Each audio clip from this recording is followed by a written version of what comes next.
এই মাটি আমায় ডাকে, যেন বলে, হরি, আবার ফসল ফলাও।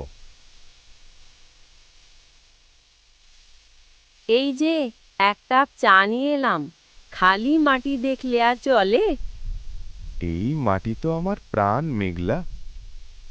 জানো, এবার ভাবছি ধান নয়, শাকসবজি করব।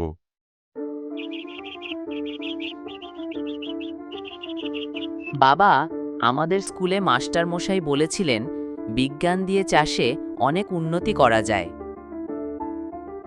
উমা, তাই নাকি? ড্রিপ সিস্টেম, জৈব সার, এমনকি ফোনের অ্যাপ দ্বারা কখন ঝড় আসতে পারে সব কিছু জানা যায়। সত্যি? কিন্তু আমাদের ফোনটা তো অনেক পুরনো। তাহলে দাদাকে একটা নতুন ফোন কিনে দাও। আগে দেখি ফসল কিরকম হয়, তারপর তো ফোন। হরি ভাই, তুই কি শুনলি? পাশের গ্রামে পুকুর খনন হচ্ছে। আমি ভাবছিলাম রাজামশাইয়ের কাছে যাব। চাষবাস করার জন্য জলের খুব প্রয়োজন আছে। চলো, দুজনে একসাথে যাব। রাজার কাছে গিয়ে বলবো আমাদের গ্রামে একটি পুকুর খননের জন্য।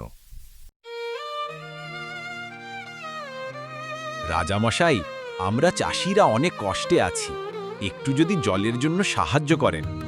ঠিক আছে, তোমরা পত্রে লেখো, আমি নিজে যাব নবাবের দরবারে।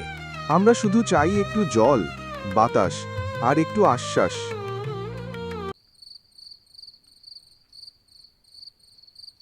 রাজার লোকজনেরা কি আসবে হরি?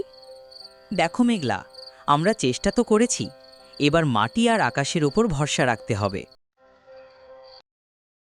আপনারা ঠিক বলেছেন, এই গ্রামে একটি পুকুরের প্রয়োজন আছে। এতদিন পর কৃষকদের মুখে হাসি ফুটবে।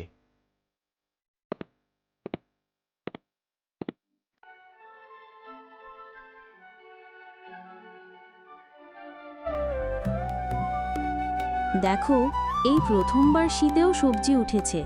আমার অ্যাপ বলছে কাল বৃষ্টি হবে, আজ ফসল তুলে নিতে হবে।